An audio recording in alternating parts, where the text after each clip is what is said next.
Hello दोस्तों, यदि आप रोमांच के प्यासे हो या भारत की सबसे रहस्यमयी जगहों की तलाश करने की जिज्ञासा आपके भीतर हो तो भारत में आप निराश नहीं होंगे। आज हम ऐसे ही एक किले के बारे में बात करने जा रहे हैं जो कि प्रेत बाधित स्थानों में से एक है और उस किले का नाम है भानगढ़ का किला। भारत का अतीत एक समृद्ध इतिहास का रहा है। प्राचीन समय से यहाँ की मिट्टी में अलग अलग संस्कृतियां, धर्मों और लोगों एवं परंपराओं का मिलन होता रहा है। भारत निश्चित रूप से एक रहस्यों से भरा देश भी रहा है। भारत में जहाँ एक ऐसी जगह जहाँ पक्षी आत्महत्या करते हैं तो वहीं एक ऐसा किला भी है जहाँ सूर्यास्त के बाद लोगों का प्रवेश वर्जित है। ये सिर्फ कहने भर की बात नहीं है कि भारत में रहस्यमयी स्थानों की कोई कमी नहीं है। जिन लोगों को अनूठी एवं रहस्यमक जगहों पर घूमने का शौक होता है उनके लिए भारत एक अच्छी जगह है, क्योंकि यहाँ आपको प्राकृतिक और सौंदर्य के साथ साथ रहस्य और रोमांच का अनुभव भी प्राप्त होता है।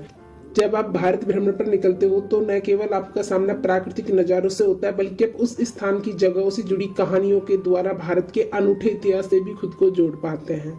चलिए भारत के कुछ ऐसे ही रहस्य एवं रोमांच से भरे भ्रमण स्थलों के विषय में अपना ज्ञान बढ़ाने की शुरुआत करते हैं। भानगढ़ के किले के रहस्य को जानते हैं। ये कहना अतिशयोक्ति नहीं होगी कि भारत में घूमने के लिए शीर्ष रहस्यमय स्थानों की कोई सूची बनाई जाए तो राजस्थान में भानगढ़ किले के उल्लेख के बिना वह अधूरी रह जाएगी। भारतीय पुरातत्व सर्वेक्षण विभाग द्वारा पर्यटकों को सूर्यास्त के बाद किले में प्रवेश करने से मना करने वाला नोटिस बोर्ड के साथ भानगढ़ का किला निसंदेह है भारत के सबसे रहस्यमयी स्थानों में प्रथम है। कभी लोगों की दैनिक गतिविधि से भरपूर एक हलचल भरा शहर जिसमें आज वह किला पूरी तरह वीरान अपने भीतर यहाँ का इतिहास छुपाए हुए खड़ा है। भानगढ़ का किला आमेर के कछवाहा शासक राजा भगत सिंह ने अपने छोटे बेटे माधो सिंह के लिए 1573 में बनवाया था।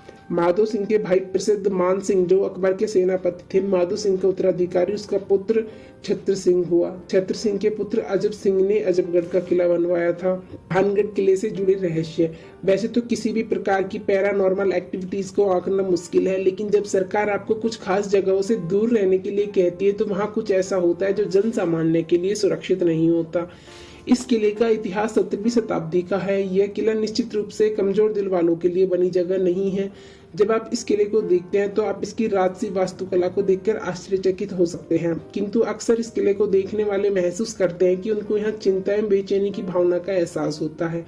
कुछ आगंतुकों ने यह भी बताया कि उन्हें व्यामोह है या मानसिक उन्माद जैसा एक अजीब सा एहसास होता है, जैसे कि कोई उनका पीछा कर रहा है। यही कारण है कि किले की इतनी लोकप्रियता के बावजूद आगंतुक लंबे समय तक किले के परिसर में घूमने से बचते हैं। रात में भानगढ़ के किले के अंदर घूमना या रहना पूरी तरह से प्रतिबंधित है। तथ्य की पुष्टि के रूप से भारतीय पुरातत्व सर्वेक्षण ने भानगढ़ में कई स्थानों पर लोगों को सूर्यास्त के बाद तथा सूरज उगने से पहले परिसर में रहने के खिलाफ चेतावनी देने के लिए बोर्ड भी लगाए हैं।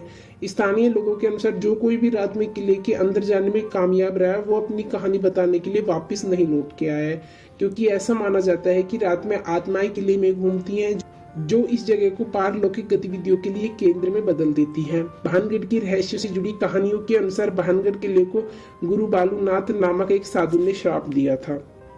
जब आप इन सब चीजों को सुन के, इन सब कहानियों को अपने भीतर लिए किले के अंदर प्रवेश करते हैं तो आपका सामना खंडरों से घिरी एक लंबी सड़क से होता है जो किले का एकमात्र रास्ता है। सड़क के दोनों ओर के यह खंडर कभी नर्तकियों के घर हुआ करते थे जो उनकी घुंघरू एवं संगीत की मधुर ध्वनि से गूंजा करते थे।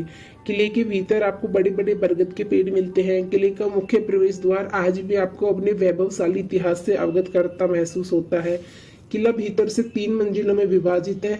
किले में सोमेश्वर मंदिर है जिसकी खूबसूरती बावड़ी निर्माता की कला को दर्शाती है। किले में ऊपरी मंजिलों पर चढ़ने से पहले प्रत्येक व्यक्ति वहां अपने श्रद्धा सुमन अर्पित करना नहीं भूलता, जिससे उसको किले में कोई नुकसान न पहुंच पाए। मंदिर के अंदर की दीवारें आज भी कड़ी है। किले की सीढ़ियां एवं शीर्ष टूटे हुए स्तंभों, पत्थरों तथा उजाड़ दिखाने वाली नक्काशीदार जगह से किला भरा हुआ है। किले में एक कक्ष और है जो शायद रत्नावती का स्नानघर था। पूरी तरह से वीरान एवं उजाड़ हो चुके इस किले का वैभवशाली इतिहास आप यहाँ बची हुई इमारतों एवं उनकी गली नक्काशी से लगा सकते हो। भले ही आप वैज्ञानिक रूप से इस किले में किसी भी प्रकार की भूतिया कहानी को सच साबित न कर सकते हो, किंतु यहाँ की उदासीन एवं निराशा माहौल को आप महसूस अवश्य कर सकते हो। इन्हीं सब कहानियों की वजह से भानगढ़ के किले में सूर्यास्त के बाद प्रवेश वर्जित है और जो भी गया है वो लौट कर नहीं आया है। तो दोस्तों, कैसी लगी आपको भानगढ़ किले की ये कहानी, मुझे कमेंट करके जरूर बताइएगा। Thanks for watching.